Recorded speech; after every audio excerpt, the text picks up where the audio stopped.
Hello guys, كنتمنى تكونوا كاملين بخير ومرتاحين. مرحبا بكم معايا في قضية جديدة and welcome back to my channel. We begin with a case that has been hard for even the most seasoned investigators to forget. Last January, what was left of her rotting 100-pound body was found embedded, melted into a couch in her parents' Louisiana home. ليسي فليتشر كانت كتسمع والديها فاش كانوا كيجمعوا حوايجهم غادي يسافروا باش يدوزوا العطلة ديال راس السنة.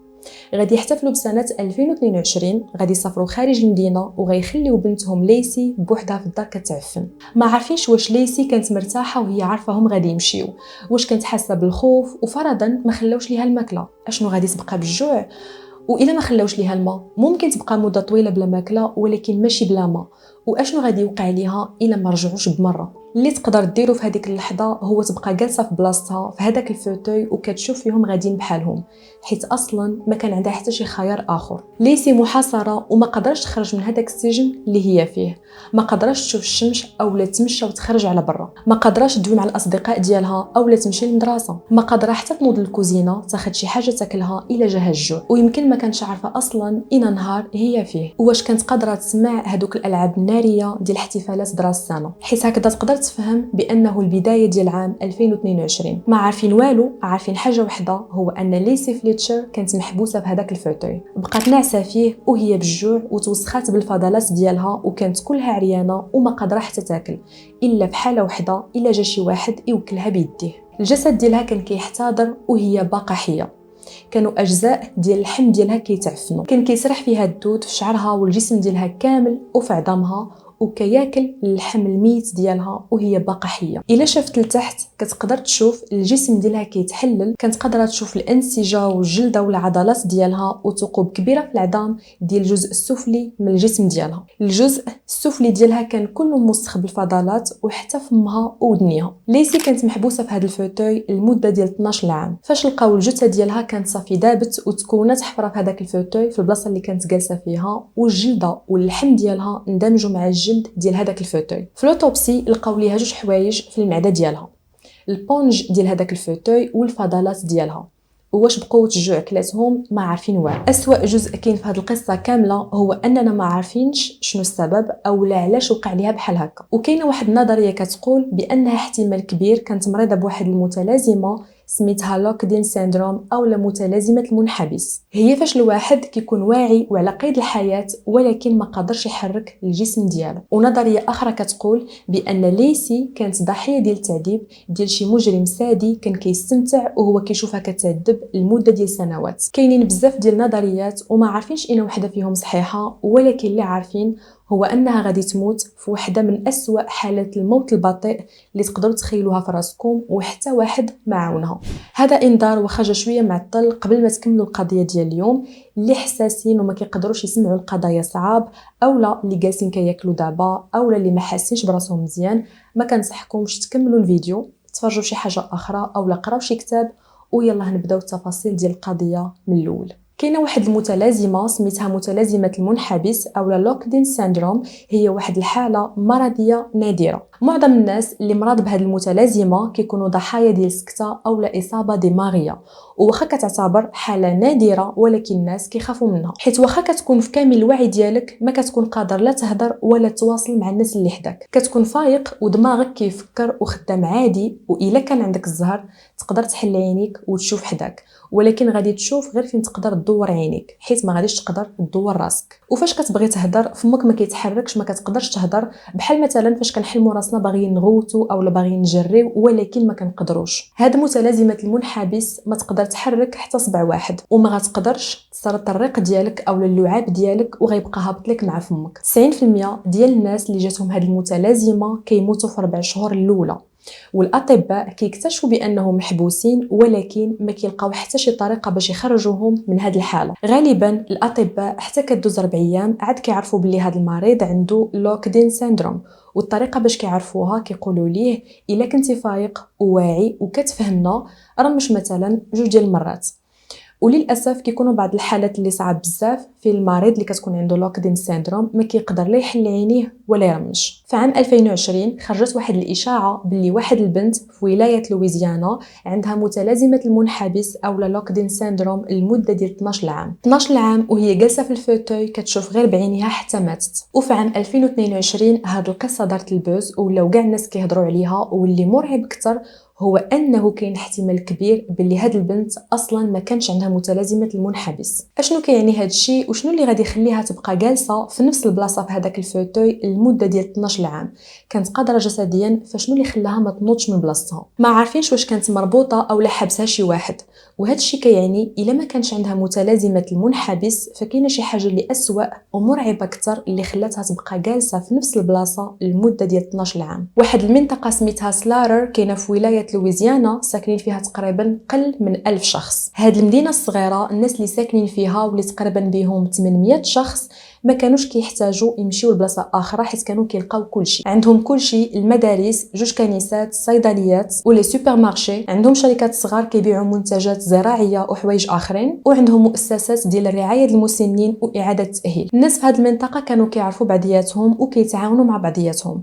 مثلا شي واحد تلف ليه الكلب ديالو كاع الناس ما كيدخلوا لديورهم حتى كيلقاو ليه الكلب ديالو. فهاد المنطقه كانت عباره على مدينه صغيره وعندهم حكومه صغيره وكيصوتوا على شكون يكون الرئيس اللي كيتسمى عضو مجلس محلي اللي خاصو يعاون الناس في المشاكل ديالهم. مثلا شي عائله ولدهم ولا بنتهم معاق كيمشيو يهضروا مع الرئيس وكيعاونهم باش ولدهم يدخل المستشفى وتقدم له فيه الرعايه المناسبه. واي مشكل كيكون عند هاد الناس كيمشيو لعند الرئيس وكيحل لهم المشاكل ديالهم. وشيلا كانت هي نائبه عمده المدينه، صوتوا ليها باش تكون في هاد المنصب. والى عمده المدينه ما قدرش مثلا يحضر لشي اجتماع هي اللي كانت كتجي في بلاصتو. والزوج ديالها سميتو كلاي وحتى هو كان معروف في هاد المدينه حيت كان خدام في مؤسسه حكوميه. شيلا وراجلها كلاي كانوا معروفين واعضاء مهمين في هذيك المدينه، والناس اللي كان عندهم شي مشكل كيقدروا يمشيو عندهم حتى هما، خصوصا هما اللي كانوا مكلفين بهذوك جوج كنيسات. وكان كيعجبهم يعاونوا الناس قبل ما يعاونوا راسهم، وكيبغيو الخير للناس قبل ما يبغيوه لراسهم، وكيسولوا في الناس الا احتاجيتوا شي حاجه حنا ساكنين غير هنا عيطوا لينا. ولكن شكون اللي كيسول؟ تشيلا وكلاي كيف دايرين وكيف دايره حالتهم. واحد الراجل سميتو روبرت كان جارهم ساكن قبالتهم وهو اللي كان كيسول فيهم، وبقي عاقل بان تشيلا وكلاي عندهم بنيوته صغيره.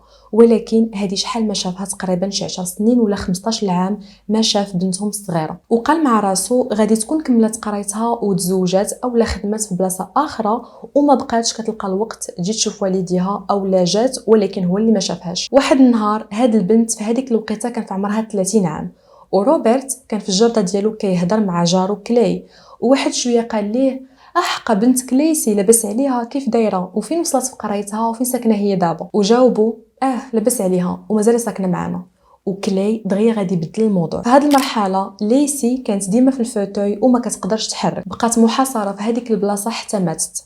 والموت عنده الريحه ديالو. الجسم ديالنا فاش كنموتو كيبدا يتحلل وكاين اكثر من 800 ماده كيميائيه كيبداو يتفاعلوا مع بعضياتهم ومع الهواء وكيديروا واحد الريحه اللي خايبه ومميزه. وكنسمعوا ديما في القضايا ديال الجرائم ان المحققين كيعرفوا الريحه ديال الموت وكيقولوا باللي بمجرد ما تشم هذيك الريحه عمرك غتقدر تنساها في حياتك. ومن غير انها ريحه خايبه، الريحه ديال الموت مختلفه وما كتشبه لحتى شي ريحه اخرى، شي حاجه اكثر من اسوء ريحه تقدر تشم في حياتك. نهار 3 بشهر 1 2022 الدكتور بريكام كان سايق طوموبيلته حيت كان خاصو يوصل لواحد الدار. وصل وحط طوموبيلته حدا هذيك الدار، حل الباب وغير دخل غادي يضربوا واحد الريحه ما بقاش قادر يتنفس. كانت ريحه خايبه مخلطه مع الريحه ديال فضلات بشريه والريحه ديال بيبي. الدكتور بريكام سبق ليه يشم الريحه ديال الموت من قبل، عارف الريحه ديال الموت كيفاش دايره، ولكن الريحه اللي كانت في هاد الدار ما يمكنش شحال كانت قويه، وحس باللي غتبقى لاصقه فيه لمده ديال الاسابيع. غيدخل الصالون كان شويه مرون، ولكن من غير الصالون الدار كانت نقيه ومقاده. كان واضح بان هادوك الناس اللي ساكنين تماك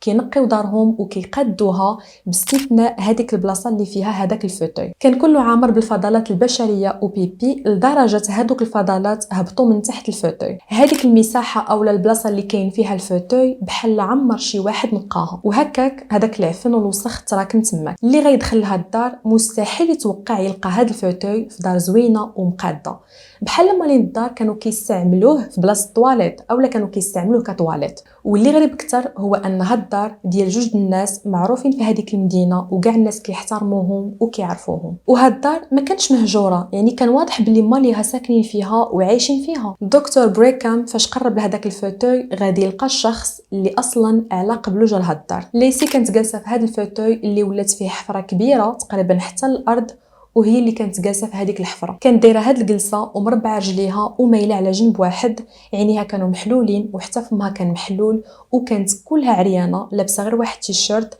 طالع ليها الفوق وصدرها كان كله عريان. الدكتور فاش شافها بانوا ليه العظام ديالها، ماشي حيت كانت ضعيفه، فعلا كانت ضعيفه وباينه كانت كتعاني من سوء في التغذيه، ولكن بانوا ليه العظام ديالها حيت بعض الاجزاء من الجسم ديالها تحللوا وكلاوهم الدود فاش كانت باقا حيه. الصراحه ما قدرتش نستوعب.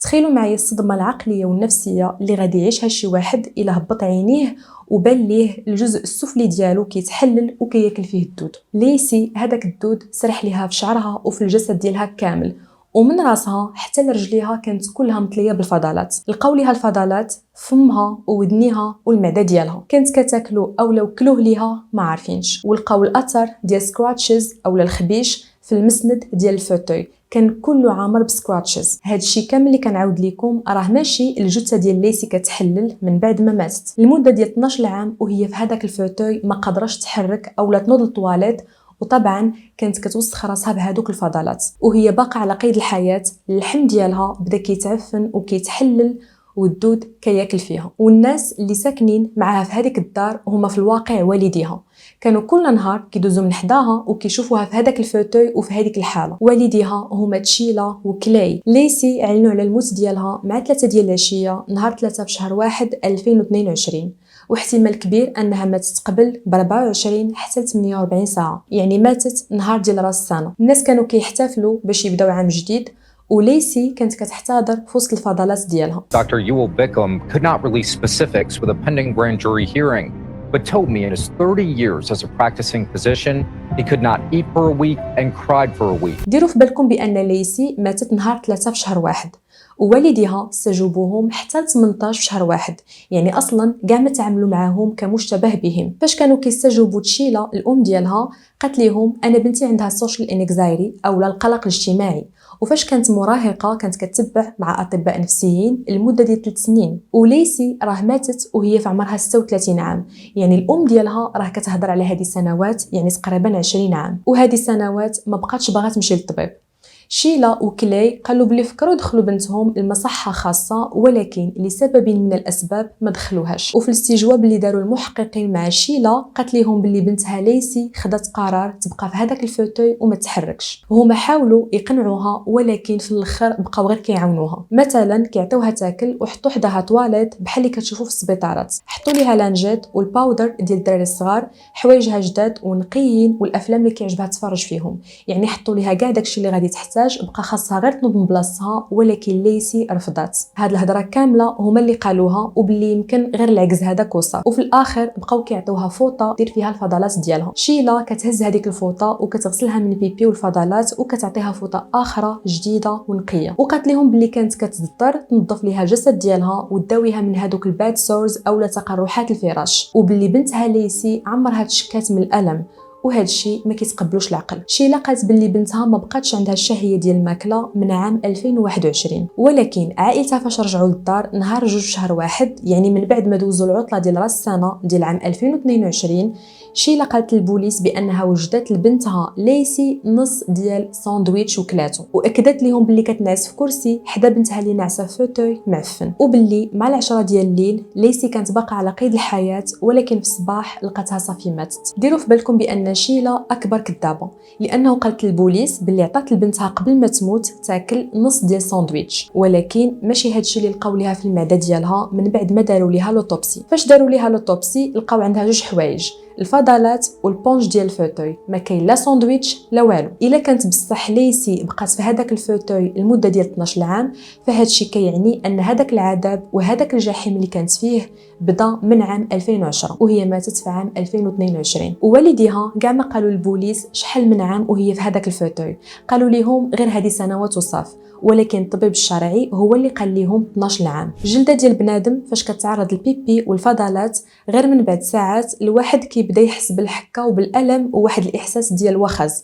وهذا الشيء كيوقع لبيبي مع ليكوش. داكشي علاش كنشوفوا لي بيبي اللي كيهملوهم مواتهم كيخليوهم بليكوش صباح كامل اولا النهار كامل، الجلده ديالهم اولا اللحم ديالهم كيولي حمر وكتجيهم الحكه وكيولي عندهم طفح جلدي. الا ما تعالجوش كتطور الامور والبيبي كيولي في حاله صعيبه، وماشي ديما عنده علاقه بالاهمال، حيت الدراري الصغار اولا لي بيبي كتكون الجلده ديالهم حساسه بلا قياس. فالاعراض الاولى اللي كيبانوا على الجلده ديال الانسان هو الطفح الجلدي. الا ما تعالجش وبقى مده طويله كيمرض البيبي بالحكه وبسخانه. الفضلات وبيبي ديال الانسان فيهم الامونيا اللي هي واحد الماده كيميائيه، فإلا الجلده ديال الانسان بقى فيها بيبي اولا الفضلات لمده طويله هادشي كيتسبب في حروق وتهيج الجلد. هاد الاعراض كامله اللي هضرنا عليهم غادي يوقعوا ليسي غير في الايام الاولى اللي بقات فيهم في الفوتوي بهادوك الفضلات. الا الواحد بقى بهذاك الطفح الجلدي بلا ما يتعالج الجلده ديالو غادي تورم وغادي يولي فيها واحد الحبوب رقيق وكيتقيح، ومن بعد بسبب هاد التقرحات الجلده كتبدا تقشر. فتقدروا تخيلوا الالم اللي غادي يحس به الواحد فاش غادي يوصل لهاد المرحله. وعاد الا كانت الجلده ديالو بقى فيها بيبي والفضلات وداكشي كيلصق على هادوك التقرحات، وهنا كنوليو في خطر الاصابه بالعدوى. تخيلوا هادشي كامل يكون حدا المنطقه الحساسه ديال الانسان، وليسي هادشي كان واقع ليها في المنطقه الحساسه ديالها، حيت لقاوها جالسه ومتربعه.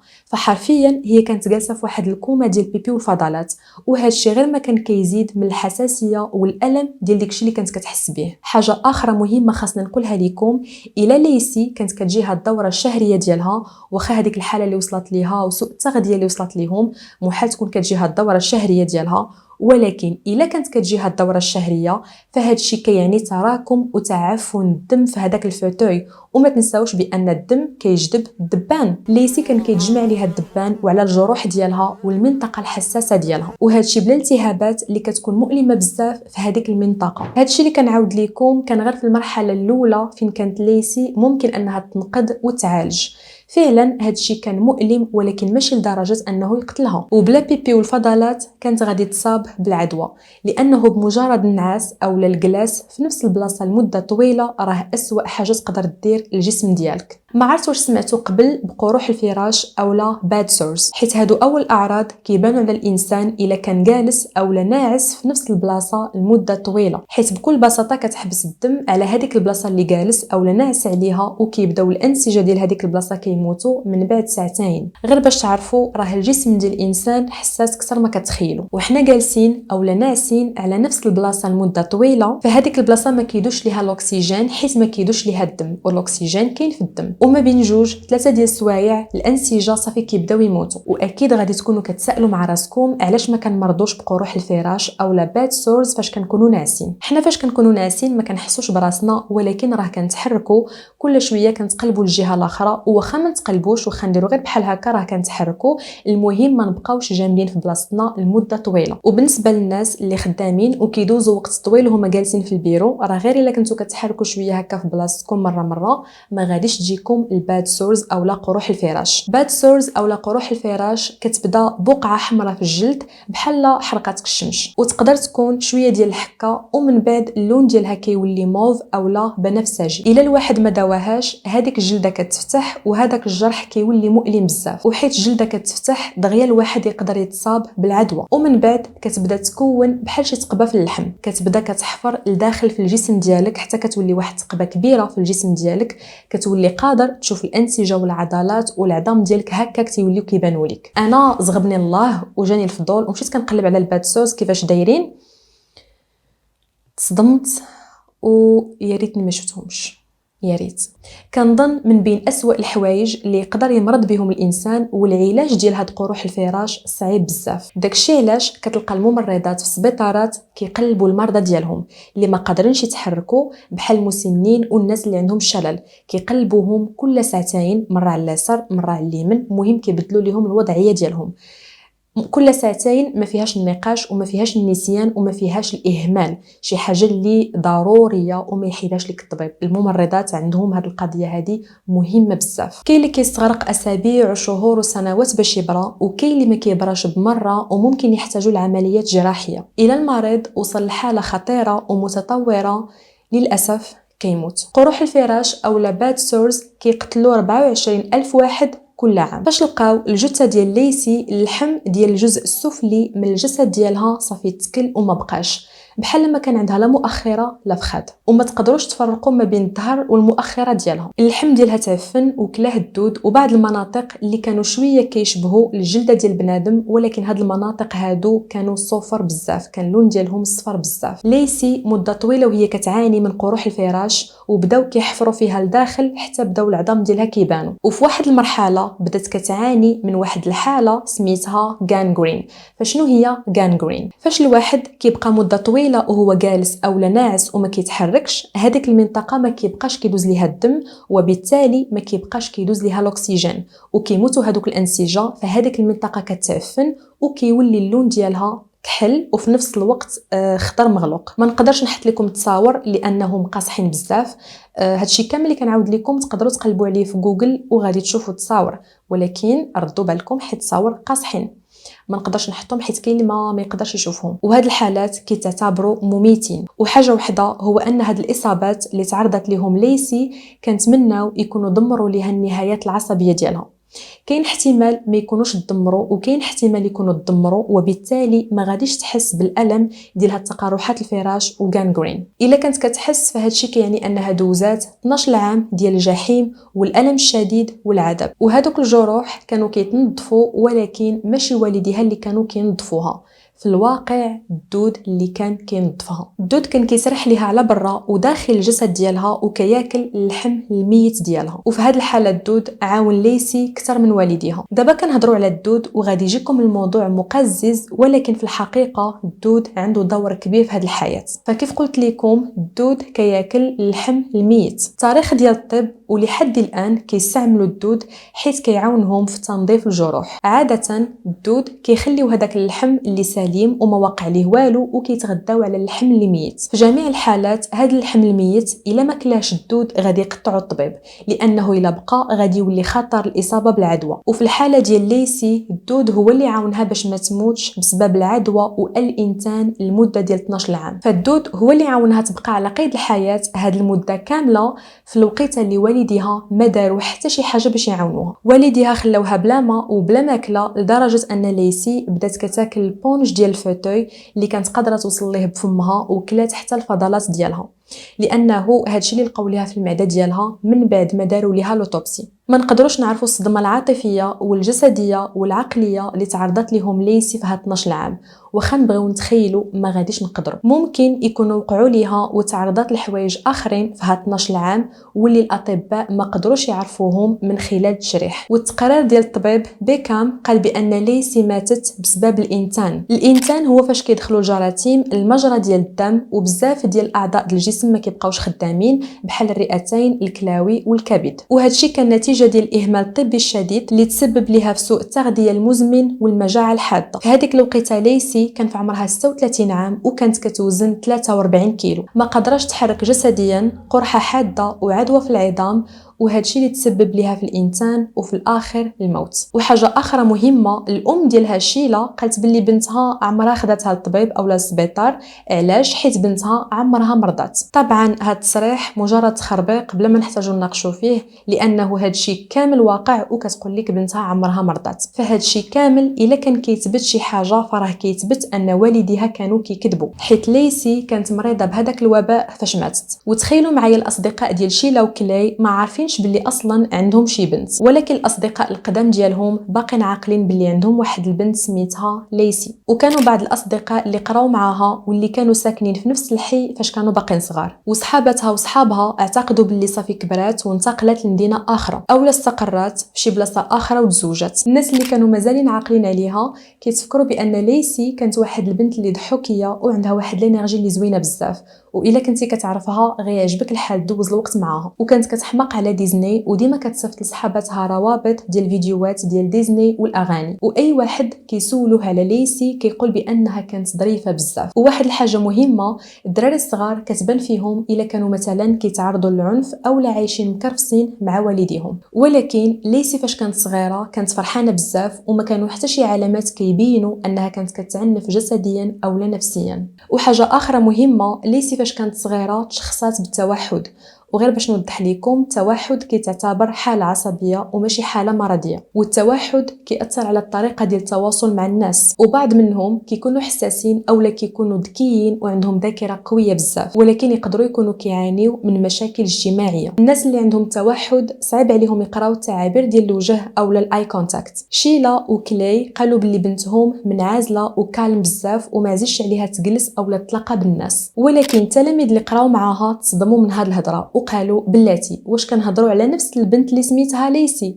كالم بحال اي انسان طبيعي، ولكن ليسي اللي كنعرفوا حنا عزيز عليها تجلس مع الناس وتهضر معاهم ودير الانشطه ديالها وتجرب حوايج جداد. فالاصدقاء والناس اللي كانوا كيعرفوا ليسي قالوا باللي والديها هما اللي يمكن ما عارفينش بنتهم مزيان، حيت والديها كانوا كل مره كيخرجوا وكيقولوا شي هضره، مره حقا ليسي عندها هاد المرض، مره ليسي كتعاني من هاد المرض. والدكتور اللي دخل للدار ولقى الجثه ديالها في الفوتوي هو في الاصل الطبيب ديالها فاش كانت صغيره وكان كيعرف عائلتها وقريب منهم، وهو براسو شخصها فاش كانت باقا صغيره بالتوحد الشديد والقلق الاجتماعي او severe autism and social anxiety. ولكن هاد الشيء راه ما كينطابقش مع الطريقه اللي كانوا صحابها وصحاباتها كيوصفوها بها. ليسي كانوا عندها اهتمامات اللي ما كاينينش عند الاغلبيه ديال الدراري الصغار، ولكن هاد الشيء ما كيعنيش بانها عندها التوحد. واحد البنت كانت قرات معاها قالت باللي اخر مره شفت فيها ليسي كانت هذه 15 عام، كانت مختلفه على الاخرين، ما غاديش تكون صديقتك المراهقه المفضله، وبلي كانت ذكيه لابعد الحدود، وفي نفس الوقت ما كانتش ناضجه بحالنا، حيت واخا كان في عمرها 17 عام كانت باقا كيعجبها داكشي ديال الدراري الصغار، ولكن صحابها وصحاباتها ما كانوش كيشوفوها بشي طريقه اللي غريبه وماشي طبيعيه، كانوا كيقولوا هذه هي شخصيتها وصافي. وتصدموا فاش كان في عمرها 16 عام ووالديها خرجوها من المدرسه وخلاوها تكمل قرايتها غير من الدار، وما واضحش علاش شنو السبب اللي خلاهم يخرجوا بنتهم من المدرسه ويقطعوا علاقتها بالاصدقاء ديالها وبالمدرسه وما يخليوهاش دير الانشطه ديالها. والديها كانوا كيقولوا حاجه وحده، هو ان التوحد ديالها تدهور كتر، واللي غريب كتر هو ان الشخص اللي عنده التوحد كيكون كيعاني في المدرسه وكيحتاج يقرا من الدار ويوفروا ليه الرعايه الطبيه، وفي نفس الوقت ما يقطعوش علاقته بالناس باش هكذا التوحد ما يتدهورش كتر وما ينعزلش كتر. ولكن اول حاجه ليسي ما كانتش كتعاني في المدرسه بسبب التوحد، وثاني حاجه قطعوا علاقتها بكاع الاصدقاء ديالها. الناس قالوا باللي بمجرد ما بدات كتقرا من الدار شويه بشويه بدات كتغبر وكينقص التواجد ديالها على برا، وحتى والديها ما بقاوش كيهضروا عليها قدام الناس. واحد الشخص قال باللي اخر مره ليسي جبدت في شي موضوع اولا في شي هضره كانت في عام 2010، يعني في هذيك الوقيته كان في عمرها 23 عام. والديها غادي يمشيو لعندها الطبيب بيكهام، ولكن مشاو لعندو بلا ما يديو معاهم بنتهم ليسي، وقالوا ليه بنتنا ولات منعزله بزاف وما بقات باغا لا تخرج من الدار ولا تحرك من الفوتوي، وحتى الا كانت هضرتهم بصح فراه اسهل حاجه يقدروا يديروها هي يصوروها اولا يديروا ليها فيديو باش يبينوا للطبيب اشنو واقع. ولكن هما لا، غير مشاو لعندو وقالوا ليه ما عارفينش اشنو واقع لبنتنا. الا جينا نترجموا طبيا الهضره ديال والديها فاش كانوا كيوصفوا الحاله ديال بنتهم، فهما كيوصفوها على اساس عندها extreme and sudden agoraphobia او رهاب الخلاء الشديد والمفاجئ، يعني كتخاف من الاماكن العامه والاماكن المفتوحه. والناس اللي كيكونوا كيعانيوا من هذا الاضطراب الاماكن العامه ما كيرتاحوش فيها وما كيحسوش فيها بالامان، وما كيبغوش يخرجوا من الدار اولا من الغرفه ديالهم. كتكون بلاصه وحده في الدار اللي كيحسوا فيها بالامان وما كيقدروش يخرجوا من هذه البلاصه، والا خرجوا منها كيقدر يتعرضوا للبانيك اتاك او لنوبه هلع. يعني هذا الاضطراب كيتخاد بجديه كبيره، والا ما تقدمش ليهم الدعم والعلاج كيتدهور اكثر واكثر. وحنا ما عارفينش واش بصح هادشي اللي كانت كتعاني منه ليسي. عارفين حاجه وحده هي الهضره ديال والديها اللي كانوا كيقولوا للطبيب بان بنتهم ما باغاش تحرك من هذاك الفوتوي بحال مربوطه فيه، وهذه كانت نظريه مهمه غادي نهضروا عليها بلاتي. وممكن ليسي كانت واقع عليها شي حاجه ولكن ما عندناش دليل. وديروا في بالكم باللي التوحد ما كيجيش لبنادم ما بين ليله ونهار، وكاين اللي عندهم توحد وقادرين يمشيو للمدرسه يمارسوا الهوايات والانشطه ديالهم، يلعبوا مع اصحابهم ويدخلوا للطواليت بوحدهم، ماشي ما بين ليله ونهار حتى كيفيقوا في الصباح وكيلقاو راسهم ما قادرين يديروا والو من هذا الشيء كامل. فاحنا ما عندنا حتى شي فكره شنو اللي خلى والديها يخرجوها من المدرسه. فغادي نجمع لكم الاحداث وغادي نلخصوها باش تبقاو مركزين معايا مزيان. ليسي خرجت من المدرسه على 16 عام. اخر مره شافها روبرت جارهم كتجري كدير سبور كان في عمرها 21 عام، ووالديها قالوا للطبيب باللي بنتهم ما بقاتش باغا تخرج من الدار فاش كان في عمرها 23 25 عام. ليسي كانت كتهضر مع صحاباتها وصحابها في ليزيميل فاش كان في عمرها 27 عام، وروبرت جارهم سول عليها باها وقال ليه راها بخير، وفي هذيك الوقيته كان في عمرها 30 عام. ومن بعد 6 سنين لقاو ليسي ميته في الفوتوي وهي في عمرها 36 عام. وهذا الشيء كيعني بانها واحد النهار جلست في هذاك الفوتوي، واش بالاراده ديالها ولا لا هذا الشيء غادي نهضروا عليه بلاتي. ولكن من هذيك اللحظه اللي جلست فيها في الفوتوي ما عاوداتش ناضت مازال. والسؤال المهم هو كيفاش وعلاش. بمجرد ما انتشرت هذه القضيه بداو الاشاعات، والناس ووسائل الاعلام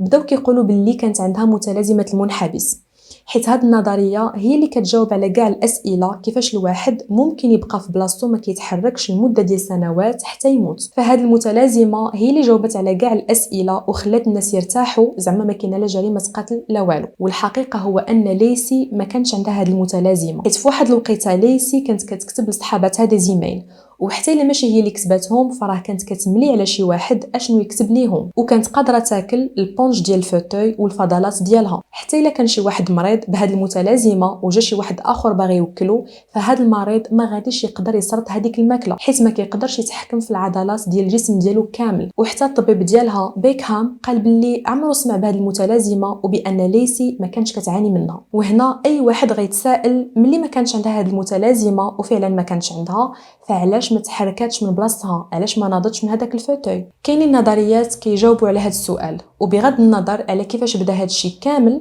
مع الوقت العضلات ديال رجليها تدمروا لدرجه حتى الا بغات تنوض فراه ما كانش قادره. لنفترض لسبب من الاسباب ما بقيتيش قادره تنوضي من بلاصتك، الجسد ديالك غيدير واحد رده الفعل. الا بقيتي جالسه على رجليك مده طويله او ناعسه على يديك مده طويله، يديك او رجليك غادي تحسي بهم نعسولك. والا كنتي قادره جسديا غادي تحركي وتبدلي الوضعيه ديالك، وهنا غادي تحيد هذاك الضغط وغتبداي تحسي برجليك او بيديك كتنمل. ولكن ليسي لسبب من الاسباب ما قدرش تحرك وتدمروا العضلات ديالها وتسببوا ليها في الشلل، ومع الوقت هذاك الالم والتعفن ديال رجليها وفخادها غادي تسببوا ليها في شلل العضلات ديالها. كيف قلت لكم في الاول لقاوها جالسه وهي مربعه رجليها وما عارفينش واش جلسات بحال هكا في الاول بخاطرها ولا لا، حيت حتى واحد ما يقدر يجلس مربع رجليه لمده طويله. لنفترض جلست هكاك بخاطرها، فمن بعد ساعات الدم ما غاديش يبقى يدوز ليها لرجليها، وهنا غادي تمرض بقرحه الفراش اولا باد سورز اللي هضرنا عليهم في الاول. والانسجه ديال الرجلين والمؤخره كيموتوا لدرجه الواحد يقدر يحتاج لعمليه جراحيه صعيبه او حتى بتر الاطراف ممكن يكون ضروري. وفي هذه المرحله بما ان ليسي بقات جالسه مده طويله، فحتى الا قررت تنوض وتوقف هذا الشيء غادي يقتلها. الا الواحد تعرض لضغط كبير على العضلات ديالو، بحال مثلا كان ناعس او جالس على يديه او رجليه لمده طويله بحال الحاله ديال ليسي، وهذا الشيء كيتسبب في تراكم البوتاسيوم. وفاش كتنوض او فجاه كيتحيد هذاك الضغط على هذيك المنطقه، وهذا الاندفاع ديال هذه الكميه الكبيره ديال البوتاسيوم في الدم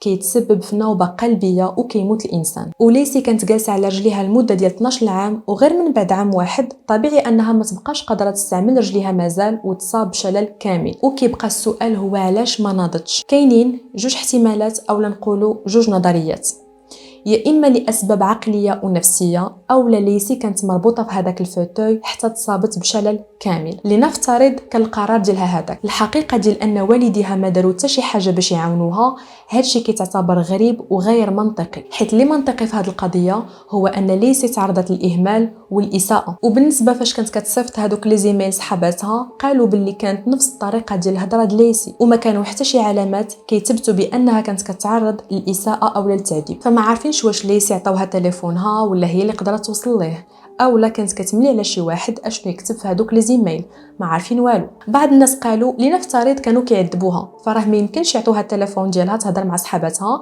حيت ممكن تعاود لهم اشنو كيوقع ليها او لا تعيط للبوليس. وغير سنوات قبل والديها مشاو للطبيب باش يهضروا معاه على الحاله ديالها، فاذا كانوا بصح كيعذبوها علاش غيمشيو للطبيب؟ بكل بساطه كان بامكانهم يكذبوا ويقولوا حنا بنتنا صافي مشات وتزوجات لشي مدينه اخرى وما بقيناش شفناها مازال. فالناس قالوا ممكن فاش كانت عندها 16 عام بدات كتعاني من رهاب الخلاء الشديد اولا سكيزوفرينيا، والسكيزوفرينيا كدير لها الوسه ولات كتخاف تنوض من بلاصتها. نظريه اخرى كتقول بان ليسي بقات عايشه لمده ديال 12 عام، والانسان ممكن يبقى بلا ماء لمده ديال ايام وبلا ماكله لمده ديال اسابيع. وليسي واخا كانت كتعاني من سوء التغذيه الشديد، على الاقل كانت كتاكل وكتشرب باش تبقى عايشه. كون ما كانش كتاكل ما غاديش دير هذوك الفضلات، وفاش ماتت كانوا باقين عندها سنانها.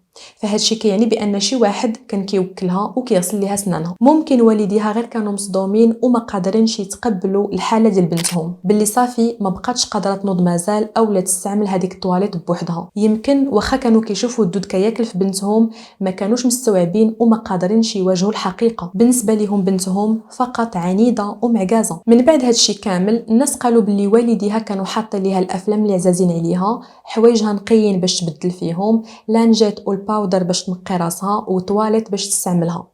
فعلاش غيديروا هادشي كامل الا ما كانوش مسوقين ومهتمين ببنتهم؟ هاد النظريه تقدر تجيكم مقنعه في الاول، ولكن الا فكرتوا فيها اكثر غادي تجيكم غير منطقيه. تجاهل ديال شخص عنده اكتئاب نقدروا نحاولوا نتقبلوه، مهم ما غنتقبلوش ولكن غنقولوا نحاولوا نتقبلوه، حيت ممكن ما نعرفوش بان هذاك الشخص عنده اكتئاب الا كان ساد على راسو وما كيهضرش. فممكن تقبلوا ان والديها ما فاهمينش وما واعيينش بالامراض العقليه والنفسيه وتجاهلوا الحاله ديال بنتهم. ولكن باش تشوفي بنتك عندها قرحه الفراش حتى عظامها ولاو كيبانوا ليك، الجسد ديالها كله مثقب وعظامها ولاو كيبانوا، ولحمها ولاو فيه الالوان الصفر الخضر الاحمر الكحل، والدود كيسرحوا في الجسد ديالها وكياكلوا اللحم ديالها، الدود كياكل في بنتك. كيفاش كأب اولا كأم تقدري تجاهلي بنتك وهي في هذه الحاله؟ واللي غريب هو ان شيلا وكراي ناس طبيعيين ماشي مسطين، عندهم علاقات في هذيك المدينه وكيتلاقاو وكيتجمعوا مع الناس، وعمرهم هضروا على بنتهم بحال ما والدينش، لدرجه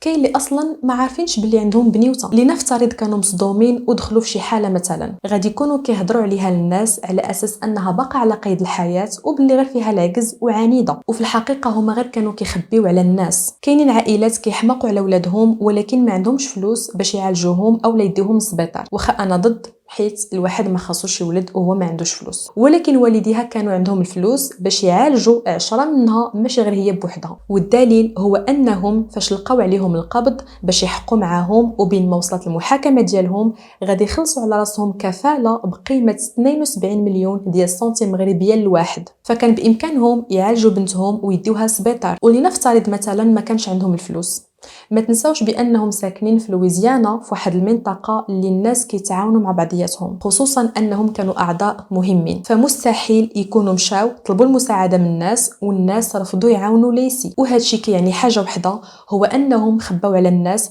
وخلاو بنتهم كتحتضر وكتموت لمده ديال 12 عام. كنشوف اباء بنتهم ولا ولدهم غير كطلع ليه السخانه كيبغيو يحماقوا وكيمشيو كيجريو به المستعجلات، وكنشوف اباء مهملين وما مسوقينش لولادهم ولكن ماشي لدرجه يخلي بنته او ولدو كياكل فيها الدود. والجيران قالوا بلي والديها مساكن ظريفين الله يعمرها دار، ولكن غير غلطوا، غيكونوا غير ما عرفوش يتعاملوا معها. والدليل على ان والديها ما كانوش مصدومين وناكرين الحاله ديالها هو انها كانت حداهم في الصالون ماشي سادين عليها بشي بيت وناسيينها، كانوا كيشوفوها كل نهار في الصالون، كيشوفوا الفضلات وبيبي ديالها، كيشوفوا المراحل ديال الاحتضار والتحلل ديالها. وفي الحياه الاجتماعيه والديها طبيعيين عايشين حياتهم عادي، كيحضروا الحفلات، كيتجمعوا مع الناس بحال ما عندهم حتى شي واحد كيتعفن في الدار. فما يمكنش كانت عندهم الطاقه لهداك التخربيق وما عندهمش الطاقه لبنتهم. وهذا الشيء استمر لمده ديال 12 عام، يعني كانوا بكامل قواهم العقليه والجسديه، وكانوا مقررين كل دقيقه وكل ساعه وكل نهار وكل شهر وكل عام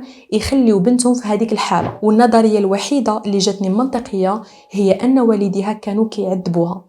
هاد النظريه هي اللي مقتنعين بها البوليس والناس كاملين، خصوصا فاش الام ديالها كذبت على البوليس وقالت لهم بلي اخر مره عطات لشيله تاكل ساندويتش ولكن هي في الواقع واكله البونج ديال الفوتوي والفضلات ديالها. فكيعتقدوا بان ليسي كانت كتعرض ماشي غير للتعذيب ولكن كانت كتعرض حتى للاعتداء الجنسي. وهنا بسبب صدمه نفسيه او لا اصابه جسديه ليسي ما بقاتش كيف كانت من قبل، ووالديها هما اللي تسبوا ليها في هذه الصدمه او لا في هذه الاصابه. ومن بعد ما قدروش ياخذوها للطبيب حيت تقدر تهضر مع البوليس او لا مع شي واحد، داكشي علاش خلاوها هكاك في الفوتوي كتدهور الحاله ديالها. واللي كيثبت النظريه ديال الاعتداء الجنسي هو ان ليسي لقاوها كلها عريانه ولابسه غير واحد تيشيرت طالع ليها فوق صدرها. نقولوا حيدوا ليها السروال حيت غادي توسخو بالفضلات، ولكن علاش صدرها كان عريان؟ واش هادوك الجروح كانوا كيضروها؟ حيت اصلا والديها قالوا بلي بنتهم ما كانش كتألم، ما كانش كتحس بالالم وما كانش كتشكى من الالم، فعلاش صدرها كان عريان؟ الناس كيعتقدوا بلي حتى هادوك الحوايج اللي كانوا حاطين ليها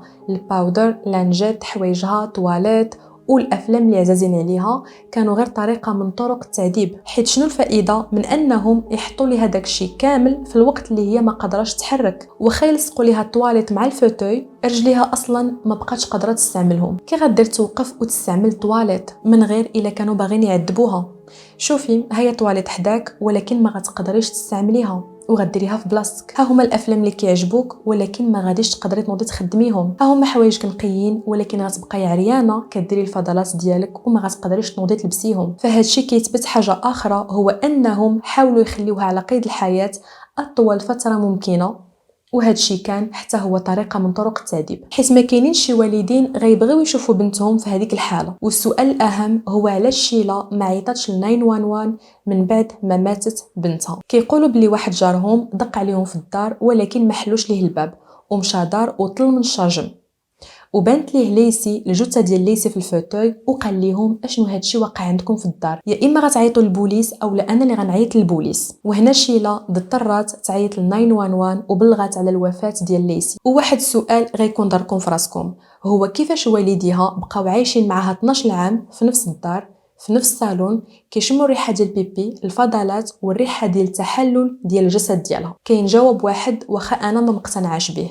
هو ان والديها ولفوا هذيك الريحه. لقاو القبض على شيلا وكلي، والطبيب الشرعي اللي هضرنا عليه في الاول بيكهام دار ليه في جهدو باش المحكمه توفر ليه فريق طبي على قبل لوطوبسي ديال جثه ليسي. وفي المحكمه الناس بقاو مصدومين في التصاور ديال الجثه ديالها، وهيئه المحلفين فاش شافوا التصاور ديال ليسي والمدعي العام كان كيشرح ليهم الحاله ديالها والمراحل اللي دازت منهم، كانوا مصدومين وما قادرينش يستوعبوا. وهذه ما كانش المحاكمه الاساسيه والاخيره، هذه المحاكمه كانت فقط باش هيئه المحلفين يقرروا اين تهمه غادي يوجهوا ليهم، واش القتل غير العمد او القتل بسبب الاهمال او القتل من الدرجه الثانيه. المدعي العام حرفيا كان يناضل باش توجه لهم تهمه القتل من الدرجه الثانيه، وخا الناس كيشوفوها خاصها تكون تهمه القتل من الدرجه الاولى. ليسي المده ديال 20 عام ما شافتش الطبيب، وهيئه المحلفين خداو القرار ديالهم ووجهوا لهم تهمه القتل من الدرجه الثانيه. وفي المحاكمه بقاو مصرين على البراءه ديالهم. مازال ما تحدد تاريخ المحاكمه ديالهم ولكن غادي تكون في هذا العام 2024. وبين ما وصلت المحاكمه ديالهم المحكمه خرجت لهم كفاله ديال 300 مليون ديال السنتيم مغربيه لكل واحد فيهم. حصلوا على الدعم وخلصوا غير 72 مليون ديال السنتيم مغربيه لواحد، وهذا الشيء غير كيزيد يثبت كون فعلا كانوا باغيين يعاونوها، فراه كان عندهم الفلوس. وبكل وقاحه داروا واحد البوست فيسبوك، ماماك وباباك كيبغيوك بزاف. غادي نبقى متبعه هذه القضيه حتى يخرج الحكم وغادي نشاركوا معكم طبعا. كانت هذه هي القضيه ديال اليوم، نتلاقاو في قضيه جديده. باي باي وتهلاو في راسكم.